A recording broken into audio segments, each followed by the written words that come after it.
why you give me so much time in your program? Yeah, I think ultimately you should face a trial. Yeah, you should. You're breaking the law. Yeah, and you're inspiring other people to break the law. That's okay. What shall I tell you? I don't think it's not on my part to cooperate with a person if you want to do what you said. If I heard you well in the beginning of this program, that you want to give a chance for different people to express their views. Sure. This is journalistic. This is respectable. No, I've heard your views. I just don't agree with them. I've heard your views. But then you said you want to enhance.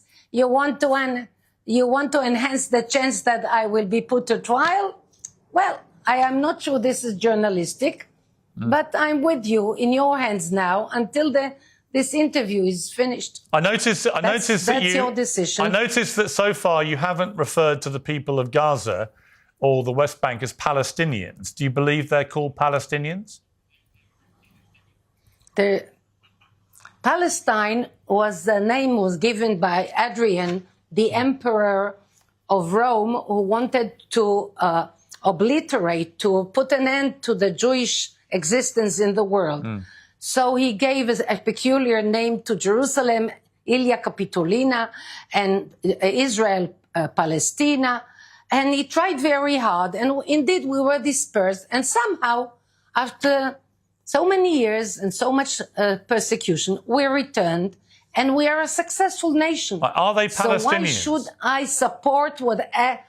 why should I support the distorted idea of Adrian, who failed? And now, after the revival of the Jewish state, Arabs from different countries come here and want to enjoy the treasures. I would say most of them are spiritual, but the treasures of the Holy Land. Right, but just to be clear, you don't believe they're Palestinians. The Jewish success. You will not refer to them as Palestinians, right? I think that Palestinians were invented by Adrian, and that the Arabs that come to Israel today want to get for themselves the success of the Jewish state that was created here after many years of dispersion. Okay, and Mrs. Weiss, how do you feel about the fact that over 20,000 Palestinian children have now been killed since October the 7th in Gaza? I think that the Palestinians, as you said, I said Palestinians, the Gazans and all Arabs around should stop attacking Israel. Right, I just asked you how you felt about 20,000 children being killed by the IDF. So how do you feel about that? I think that the parents should be very careful before they teach the children to hate Jews and to kill Jews. No, that wasn't my question. I warn the That wasn't Arabs. My question. Sorry to be persistent, but my question... That was your question. My question was, how do you feel... Answer. My question was, how do you feel... How do you personally feel about over 20,000 Palestinian children now being killed since October the 7th in Gaza? How do you feel about that? I think that Arabs, Gazans or Jordanians or Syrians, whoever, should be very, very careful with the way they educate the children. Yeah, that wasn't my question. That wasn't my question. Many of them. Can you answer my question? Answer. That was my answer. So you don't care? Your question. You have no thoughts about these children at all? You choose your questions, and I answer them the way I believe is right. But just to be clear, you have nothing to say about 20,000 children being killed. Nothing at all. I have a lot to say about everything that happened as a result of the massacre of the 7th of October. I understand you care about Israeli Arabs children who died, as do I. But I'm able to care about both sides of children who've died. Why don't you care, seemingly, about the Palestinian children who've died? Why can't you express any sympathy or sorrow or empathy with the children who've died in Gaza? Are you able to do that? I warn all Arabs from all sides, from all borders, warn them, stop educating children to hate So just Jews to be clear, I've now offered you three times. I made myself very clear. Oh, you've made yourself very clear. You asked me 5 times. I'm going to give you one last... You asked me 7 times. Okay, I'm going to give you one last chance to offer some empathy or sympathy or sorrow about the deaths of 20,000 children in Gaza. Are you capable of doing that?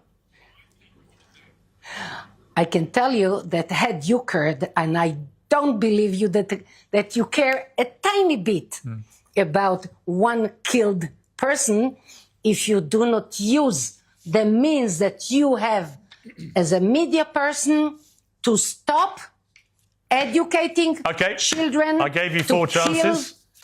Jews. Right. Okay, you gave me 7. You gave me 7. And you know what? You couldn't give a damn, could you? That you are to blame more than me. You don't care, and all you want is all the Palestinians gone. You can barely even bring yourself to say their name. All you want is to take over the West Bank and Gaza. You don't care how many die in the process. You want them all gone. You don't care, do you? That's the bottom line. As you said, the audience will judge. Yeah, they will. Daniela Weiss, thank you very much for coming on Uncensored. I appreciate it. Well, joining me on the panel is author and activist Rabbi Shmuley, the founder and CEO of the Young Turks, Cenk Uygur, and the Sunday Times columnist and author Matthew Said. Matthew, you were sitting here with me watching that interview. Your thoughts? Well, I thought it was a very illuminating interview and the kind of smiling maternal face of religious fundamentalism in Israel. You asked many times what gave her the right to ship out Palestinians from Gaza and the West Bank. She gave a whole range of answers, but the key one was early in the interview when she said she had a divine right. She believes that that area is promised to the Jews by God. And because of that, and the fact that she believes she has the absolute truth, she feels that anything is justified in meeting that aspiration.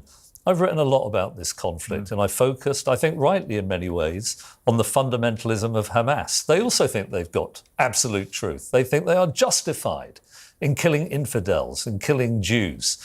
But we have to recognise that Israel, yes, it's a liberal democracy. I support it instinctively. It's in a tough neighbourhood.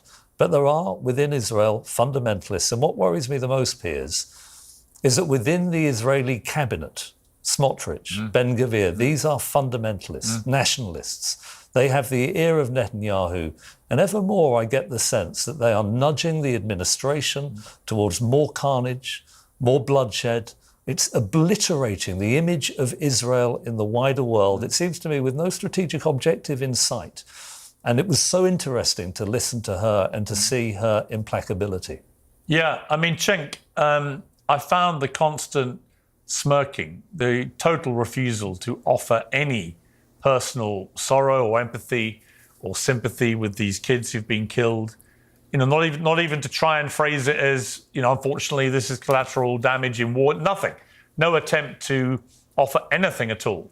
Just an utterly intractable, hardline view. All this land belongs to Israel, and we're going to take it, and we don't care. Yeah. Look, you just interviewed a terrorist, and she's one of the most vicious terrorists of my lifetime. These settlers are lunatic religious fundamentalists that believe in murdering Palestinians for God. It's an absurd interpretation of any religious document. The overwhelming majority of Jews, by the way, do not agree with them. They don't think that you have to murder Palestinians for God. And so when you asked her that last question, it was actually very interesting what her answer was. You said, do you mind 20,000 children being killed? And she said, as long as they're teaching their children to hate Jews, she seemed to be justifying that we have to kill their children. So think about the absurd logic of that. Since they teach them to hate us, we murdered their children. Gee, I wonder why they hate you. Like, the fact that she can't even see that shows you how painfully stupid this terrorist is.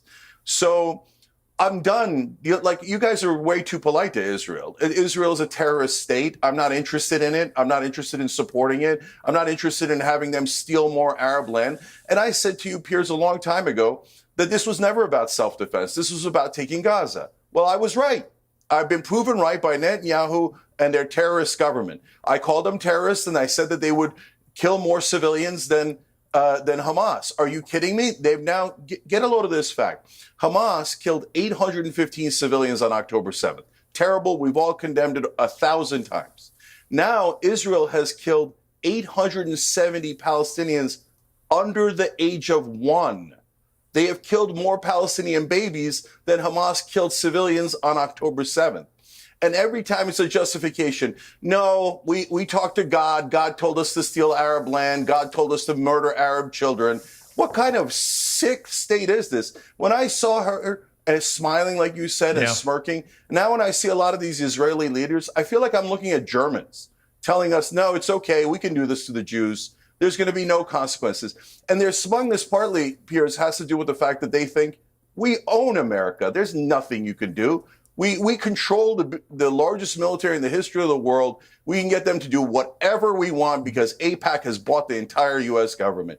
And she's not wrong. She's not wrong. I mean, today Trump is talking about, you're not going to get the Epstein files. You're not going to get anything. We're occupied. We're all Palestinians now. Rabbi Shmuley, I mean, when you listened to that interview with Daniela Weiss, what did you feel about it? Piers, thank you for having me on. And having had a surprisingly civil debate at Oxford University with my brother Cenk, I'm actually going to excuse his hyperbole of calling Jews Nazis and stick to the facts because you were right, Piers. In your discussion with Daniela, stop she should have smearing Jews. No, Cenk, please don't. Okay, you're already interrupting me. Just be civil, please. We had a civil debate at Oxford. Let's try to continue. We shook hands afterward. Hundreds of thousands of people said how much they enjoyed watching us shake hands. Let's be human a little bit. I'm going to do what you said, Piers, and stick to the facts. Number one, Cenk just said that Israel killed so many more civilians that were killed on October 7th. 45,000 Britons died in the Battle of Britain when the Luftwaffe and Hermann Goering, bombed London, Northampton to smithereens. But Churchill killed 700,000 German children. He killed 3 million German civilians. That was terrible. But here's my question to you, Piers. Outside of Parliament is a giant statue of Churchill as the greatest statesman in the history of Britain. Was Churchill a war criminal, yes or no? No, Churchill wasn't a war criminal. In fact, Matthew, I saw you shaking your head. Okay. You said facts. You said facts. Well, hang on. If you're going to make statements like Churchill, 45. Wait. Your numbers aren't correct about the number of civilians who died. Never mind anything else. Yes, they are. There were 3 million German civilians killed by Britain and by the United States. There were 70,000 Japanese killed on a single day in Hiroshima and then Nagasaki. Half of them were children. 35,000. Was Harry Truman a war criminal? Was Roosevelt a war? If you are prepared to say, Piers, based on facts and based on what Cenk just said, that the proportion of civilians to combatant deaths determines whether you're a war criminal. And by the way, Churchill killed 5 civilians for every 1 German combatant. The United States in Fallujah killed 4 civilians in Fallujah in Iraq for every 1 terrorist Iraqi combatant. So was George W. Bush a war criminal? Was Tony Blair a criminal? If you're prepared to at least be consistent and say that, yes, I think Bush and Blair were war criminals. 3 million. Was Churchill... Okay, do you think that Winston Churchill was a war criminal? It's a yes or no question. No. The same way you put it to Daniela, yes or no? Churchill, So Churchill can kill 3 million you've asked a Germans, question. Okay? You've asked a question. Matthew. I think it's a completely coherent and fair question. It's about means and ends. Is the means justified to achieve a given end? For what it's worth, I think that consequentialist approach is legitimate. I think that Truman was justified in the atomic bombs. I say that reluctantly. But I think there would have been many more deaths had the Second World War not been brought to an end in that way. I know some people will disagree with that position. However, so you're one of the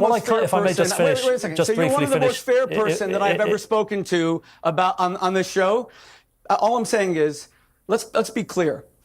Piers, God weeps for every Palestinian child, the 20,000 children. I don't know if it's 20,000, but even if it is, weeps for every one. One was too many. But every Arab child is the equal of a Jewish child. But whose responsibility is it? Who builds? I live in a community here in New York, New Jersey. There is no army base near me? Why are the Hamas headquarters in nurseries? Why does Hamas use these children to die so that you will then point the finger? Now, even Hitler did not do that. The German military headquarters were not built in kindergartens. And let me say one final thing, Piers, if I may. Piers, you know what struck me about your interview with Daniela Weiss? You did not once ask her, what do the people of Gaza want? I don't care what Piers Morgan wants. I don't care what Daniela Weiss wants. I don't care what Cenk Uygur wants. I don't care what Robert Israel wants. To lead. The people of Gaza don't speak for them in the same way I won't. They have not had a vote since 2005 when Hamas took the leaders of the PLO, the Palestinian Authority, Mahmoud Abbas, and threw their opponents off the roofs and killed them. Then Hamas abolished all elections. Now, I want the people of Gaza to vote. Do you want to remain in that tiny hovel where you don't have a backyard, where any money that's given to Hamas, if it's rebuilt, will be, again, it'll go to tunnels? Remember that the Hamas got triple the Marshall aid per capita per Palestinian, and they didn't build one bomb shelter, they didn't build one school, they didn't build one university, they just built tunnels and rockets. Ask the people. So, Piers, let me ask you, why did you ask... May I say to the rabbi, forgive me for persisting here, decide where they want to live. But the rabbi did say, I think legitimately, that he had been interrupted and he didn't like it. I was halfway through the point that I was making, if I may say so, when you jumped in. I said that I thought Truman was justified in ending the Pacific War. I think Churchill was justified in trying to end the war in Europe. What I don't understand, and I think a lot of people who are instinctively pro-Israel do not understand, are where are the sunlit uplands on the other side of the evisceration of Gaza? I've been told by senior Israeli officials, confidentially, that young Gazans, Palestinians and people across the Middle East are being radicalised, that these dead Hamas fighters are being replaced at a rate of 5 to 1. This isn't going to affect Israel for the next 5 months or 5 years, but for the next 50 years. And how on earth is flattening Gaza going to help the protection of Israel when their funders are in Tehran? No, I agree. The image, and let me just make one final point. In the medium term, I say to the rabbi, and I say this with great sincerity, the image of Israel, I don't want to superficialise it, but the brand of Israel, that liberal democracy in a tough neighbourhood which sits unconsciously behind Western support and has done since the Second World War, has been obliterated, shattered into a million pieces. The next generation of American leaders are going to grow up where the most salient image in their minds is not going to be the Holocaust, as it is for our generation. It's going to be emaciated Gazan children dying in their thousands, being starved via a blockade. I say to you, I understand why Israelis and Jews rallied around Netanyahu after October the 7th. Who wouldn't after an atrocity of that kind? But I believe you've been goaded